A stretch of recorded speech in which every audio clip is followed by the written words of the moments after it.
Hello and welcome all my dear students. मेरा नाम राकेश पात्र है और मैं आज आपको कुछ केमिस्ट्री के बारे में पढ़ाने आया हूँ। आज हम बात करेंगे केमिकल बॉन्डिंग के बारे में। सबसे पहले सबसे पहले तो हमें ये पता होना चाहिए कि केमिकल बॉन्डिंग है क्या, इसके क्या टाइप हो सकते हैं, बॉन्ड कैसे बनता है। तो हम इन सारी चीज़ों के बारे में डिस्कस करेंगे। तो सबसे पहले तो दो जो हमारे पास एलिमेंट्स होते हैं उनके बीच का जो बॉन्ड होता है उसी को हम उनके बीच का जो लिंक होता है उसी को हम केमिकल बॉन्ड के नाम से जानते हैं। अब ये बॉन्ड होते कितने टाइप के हैं वो देख लेते हैं एक बार। भाई जैसे मैंने यहाँ पे लिख रखा है कि बॉन्ड के टाइप जो होते हैं वो दो टाइप के हो सकते हैं। पहला तो मेरा इंटर एटॉमिक बॉन्ड हो सकते हैं, दूसरा मेरा इंटर मोलिकुलर बॉन्ड हो सकते हैं। हम इनके बारे में बात करेंगे जैसे ही आगे हम बढ़ेंगे तो इनके बारे में हम बात करते हुए चलेंगे।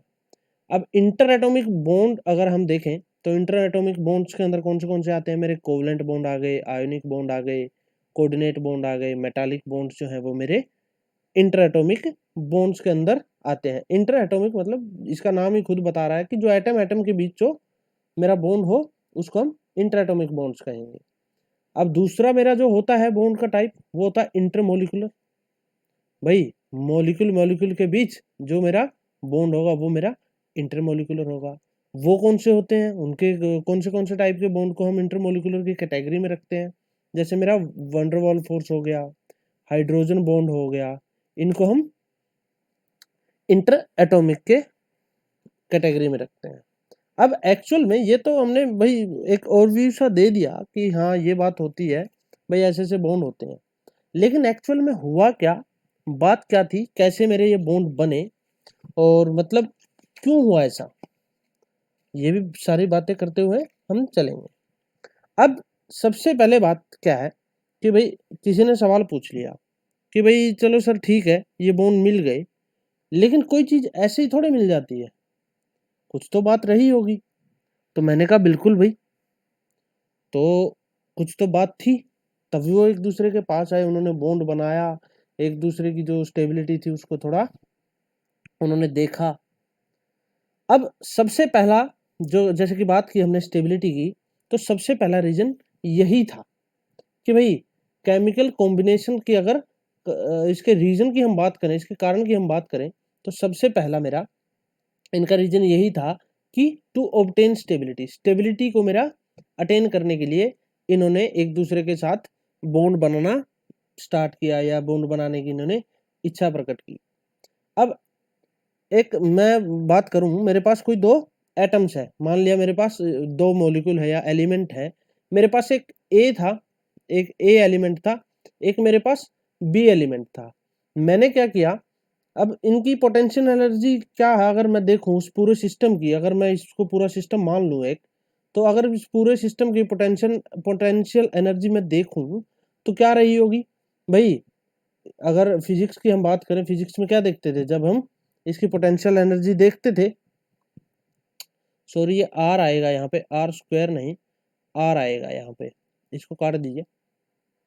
तो पोटेंशियल एनर्जी अगर हम देखें तो क्या रही होगी उसकी एक इंस्टेंट पे, K Q one Q two by R. Q one क्या रहा होगा मेरा, एक कोई चार्ज, इसका इसको अगर मैं वन मान लूँ, इसको टू मान लूँ, अगर दो चार्ज की हम जब हम बात करते थे तो यही करते थे कि भाई क्यू वन क्यू टू के, और आर क्या हुआ, आर मेरा इनके बीच का जो डिस्टेंस हुआ वो मेरा आर हो गया। तो ये मेरी क्या रही होगी, पोटेंशियल एनर्जी रही होगी एक टाइम पे। अब इसके अंदर अगर हम बात करें कि भाई क्या कुछ मतलब उसके अंदर दो हमारे चीजें हो सकती हैं। अब हो सकता है कि दोनों के दोनों सेम हो, सेम इन द सेंस कि भाई दोनों के दोनों एक सेम चार्ज के हों लगभग। भाई न्यूक्लियस से न्यूक्लियस की तरफ आ रहा होगा, इस अब इस ए का न्यूक्लियस जो मेरा है बी के न्यूक्लियस की तरफ आ रहा होगा। अब एक दूसरे की तरफ आ रहे हैं, ये इनफाइनाइट डिस्टेंस से एक दूसरे की तरफ बढ़ रहे हैं। अब जो ए का डिस्टेंस, ए का जो चार्ज है मेरा, ए का न्यूक्लियस का जो चार्ज है वो पॉजिटिव है, बी के न्यूक्लियस का जो चार्ज है वो पॉजिटिव है। ए के अंदर जो इलेक्ट्रॉन है उनका नेगेटिव चार्ज है, बी के अंदर जो इलेक्ट्रॉन है उनका भी नेगेटिव चार्ज है। तो मैं इनको Na, Nb, Eb और Ea और Eb मान लेता हूं। ठीक है, इसको मानने के बाद हम क्या करते हैं, अगर एक केस मान लेता हूं कि भाई दोनों पास आ रहे हैं। एक केस में क्या हो रहा होगा भाई, जो मेरा Na है वो Nb के करीब आ रहा होगा, न्यूक्लियस है ए का, वो बी के न्यूक्लियस के पास आ रहा होगा। तो जब ये पास आ रहा होगा तो दोनों के बीच पॉजिटिव पॉजिटिव चार्ज होने की वजह से रिपल्सन हो रहा होगा। दूसरी तरफ इलेक्ट्रॉन है जो ए के, वो बी के पास आ रहे होंगे, उनके अंदर भी दोनों पे क्या है, नेगेटिव चार्ज है। तो क्या हो रहा होगा, टोटल इधर रिपल्सन हो रहा होगा देखा जाए तो। अब ऐसे ही कुछ ऐसा भी रहा होगा, अगर दूसरा केस हम लें कि भाई जो ए का न्यूक्लियस है वो बी के इलेक्ट्रॉन को उनके बीच अट्रैक्शन हो रही होगी। भाई एक पॉजिटिव है एक नेगेटिव है, दूसरा वही बी वाला जो न्यूक्लियस है वो भी ए वाले इलेक्ट्रॉन को खींच रहा होगा। तो भाई हम सीधे सीधे तौर पर ये कह सकते हैं कि जब दो एटम जो है वो एक दूसरे की तरफ अप्रोच कर रहे हैं तो उधर फोर्स ऑफ अट्रैक्शन तो होगा ही होगा, साथ के साथ फोर्स ऑफ रिपल्सन भी होगा। लेकिन जब हम कहते हैं कि कॉम्बिनेशन होता है, जब वो एक दूसरे से मिलते हैं, जो मेरा अगर मिलने के अगर मैं रीजन देखूं तो वो जो मेरा अट्रैक्शन, फोर्स ऑफ अट्रैक्शन जो है वो ज्यादा रहेगा मेरे किससे, फोर्स ऑफ रिपल्सन से। अब फोर्स ऑफ रिपल्सन रहेगा तो क्या होगा, मेरा सिस्टम की जो एनर्जी है, पोटेंशियल जो एनर्जी होगी सिस्टम की, वो कम हो जाएगी, क्योंकि किसको स्टेबलाइज करने के लिए, अपने न्यूक्लियस को स्टेबलाइज करने के लिए। तो अगर मैं पोटेंशियल एनर्जी की अगर कर्व देखना चाहूं तो कुछ इस तरह से उसकी कर्व रही होगी पोटेंशियल एनर्जी की। भाई एक टाइम पे क्या हुआ, जैसे जैसे जैसे जैसे ये मेरी पोटेंशियल एनर्जी है, ये मेरा डिस्टेंस है। अब जैसे जैसे यहां से चला मैं एक टाइम पे, भाई जब डिस्टेंस इनफाइनाइट था, जब ये बहुत दूर थे, जैसे जैसे मेरा इधर चलता गया मैं वैसे वैसे मेरी पोटेंशियल एनर्जी क्या हो रही है, डिक्रीज हो रही है। और एक टाइम के बाद क्या हो जाएगी, ये कांस्टेंट हो जाएगी। अब जब आर इंफिनिटी पे है तो पोटेंशियल एनर्जी क्या है, जीरो है। जैसे जैसे आर मेरा डिक्रीज होगा पोटेंशियल एनर्जी भी क्या होती जाएगी, मेरी डिक्रीज होती जाएगी। तो ये इसकी कर्व थी हमारी। दूसरा क्या रीजन हो सकता है कि भाई क्यों एक दूसरे के साथ ये जुड़ते हैं, दूसरा रीजन हो सकता है कि भाई ये एक, वही बात तो यहाँ भी स्टेबिलिटी की ही होगी, भाई एक ये इनर्ट गैस कॉन्फ़िगरेशन अटेन करने के लिए करते हैं। अब इनर्ट गैस कॉन्फ़िगरेशन हमें पता है सबसे ज्यादा स्टेबल होती है। इनर्ट गैसेज कौन सी होती है हमारी, हीलियम होगी, नियोन होगी, आर्गन होगी, क्रिप्टॉन, जिनॉन, ये सारी मेरी इनर्ट गैसेज होगी। इनकी कॉन्फ़िगरेशन को अगर देखा जाए, हमें पता है इनका ऑक्टेट कंप्लीट होता है, तो कॉन्फ़िगरेशन इनकी लगभग NH2NP6 रहती है। अगर यूजुअली देखें हम, इनर्ट जो हमारी गैसेज होती है वो कंपाउंड नहीं बनाती है, क्योंकि उनका ऑक्टेट पूरा है, उन्हें ना लेने की जरूरत है ना देने की जरूरत है। तो ऐसा माना जाता है कि ये बहुत ही एक स्टेबल कॉन्फ़िगरेशन है। और जो है बाकी के सारे एलिमेंट जो हैं वो पार्टिसिपेट कर रहे होते हैं इन चीज़ों में, किसके लिए भाई, कि हमें भी एक स्टेबल कॉन्फ़िगरेशन मिल जाए। अब किसी के पास कमी होती है, किसी के पास ज़्यादा होता है। अब जिसके पास ज़्यादा होता है वो परेशान रहता है कि भाई मेरे पास ज़्यादा है, इसको दे के मैं किसी को थोड़ा सा कम कर लूँ। अब जिसके, ये एक वेट जैसा ही है, जैसे इंसान के अंदर वेट होता है। अब मान लिया कोई किसी के अंदर वेट ज़्यादा है तो वो क्या चाहेगा कि मेरा वेट कम हो जाए, थोड़ा सा नॉर्मल हो जाए, मैं स्टेबल सा हो जाऊं। अब जिसमें वेट कम है उसको क्या चाह रहती होगी कि मुझे थोड़ा वेट मिल जाए, तो उसको ये रहता होगा कि हाँ भाई मैं थोड़ा वेट गेन कर लूँ तो वो मेरे लिए ज़्यादा अच्छा होगा। अब बात करते हैं, ये तो बात थी कि बॉन्ड कैसे बनता है। अब बॉन्ड्स के टाइप क्या क्या रहे होंगे। बॉन्ड के टाइप्स की अगर हम बात करें तो इंटर एटॉमिक की जो हमने बात की थी, इसको प्राइमरी बॉन्ड भी कहा जाता है, और ये बड़े ही स्ट्रॉन्ग बॉन्ड्स होते हैं।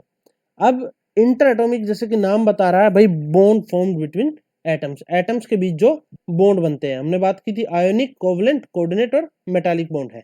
अगर इनकी बॉन्ड एनर्जी की बात की जाए तो इनकी बहुत ही हाई बॉन्ड एनर्जी होती है, लगभग लगभग मेरी 200 से 400 किलो जूल पर मोल कह रहा हूँ। ऐसे ही मेरे दूसरे जो थे इंटरमोलिकुलर फोर्सेस थे, जो मोलिक्यूल के बीच रहेंगे।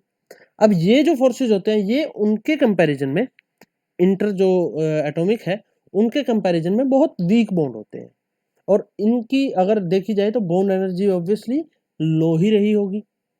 कितनी बॉन्ड एनर्जी रही होगी? 2 to 40 किलो जूल पर मोल। अब टाइप कौन से इनके? वॉन डेर वाल फोर्सेज है, ये इंटरमोलिकुलर में आते हैं। हाइड्रोजन बॉन्ड आते हैं, हाइड्रोजन बॉन्ड के भी दो टाइप हो जाते हैं आगे हमारे भाई, इंटरमोलिकुलर और इंट्रामोलिकुलर हाइड्रोजन बॉन्डिंग, ये हम बाद में पढ़ेंगे। तो अब सबसे पहले हम बात करते हैं आयोनिक बॉन्ड के बारे में। भाई जो इंटर एटॉमिक जो मेरे बॉन्ड्स है उनके बारे में बात करते हैं। उनमें सबसे पहले बात करेंगे हम आयोनिक बॉन्ड के बारे में, या इसको इलेक्ट्रोवैलेंट बॉन्ड भी कहा जाता है। ये ऐसा बॉन्ड होता है जो एक कैटायन और एक एनायन के बीच में बनता है, या फिर हम दूसरे हिसाब से क्या कह सकते हैं, कभी दो अलग अलग नेचर के जो मेरे पास जो एलिमेंट्स हैं उनका अगर किसी एक का दूसरे को कंप्लीट ट्रांसफर ऑफ इलेक्ट्रॉन हो जाए तो ऐसे बॉन्ड को हम आयोनिक बॉन्ड या इलेक्ट्रोवैलेंट बॉन्ड भी कहते हैं। अगर एक एग्जांपल के तौर पे हम देखें तो मेरा जब NaCl बनता है, अगर NaCl की फॉर्मेशन की हम बात करें तब क्या होगा, मेरा आयोनिक बॉन्ड बनता है। अब आयोनिक बॉन्ड का नाम लेते ही सबसे पहले दिमाग में NaCl ही आता है, तो यही हमने क्या कर लिया, एग्जाम्पल के तौर पे ले लिया। अब सबसे पहले क्या होगा भाई, मेरे पास एक Na था, मान लिया Na कोई गैसेस सिस्टम है मेरे पास। अब Na को क्या किया, अब मुझे एक कैटायन बनाना पड़ेगा, एक एनायन बनाना पड़ेगा। सबसे पहला स्टेप है मेरा कि मुझे कैटायन बनाना है। ठीक है, एनायन भी बना सकते हैं अगर एनायन बनाना चाहो तो। अब मैंने क्या किया, मैंने सबसे पहले Na लिया, उससे एक इलेक्ट्रॉन निकाल दिया। एक इलेक्ट्रॉन निकालते ही उस पर क्या आया, पॉजिटिव चार्ज। एक इलेक्ट्रॉन मेरा बाहर निकल गया। जैसे ही एक इलेक्ट्रॉन मेरा बाहर निकला तो मुझे क्या मिल गया, मेरा एक कैटायन मिल गया। अब दूसरा क्या किया मैंने, अब मेरे पास एक एनायन था, एक मेरे पास क्लोरीन था, तो एक और गैसियस सिस्टम था जिसमें मैंने क्या किया, उसको जरूरत होगी तो मैंने उसे एक इलेक्ट्रॉन दे दिया। इलेक्ट्रॉन देते ही उस पर क्या आ गया, इलेक्ट्रॉन का गेन करते ही उस पर नेगेटिव चार्ज आ गया, तो क्या बन गया, मेरा एनायन बन गया। अब मेरे पास कैटायन भी तैयार है, एनायन भी तैयार है। अब ये दोनों अलग अलग अगर होंगे तो अलग अलग ये कम स्टेबल होंगे, अनस्टेबल होंगे।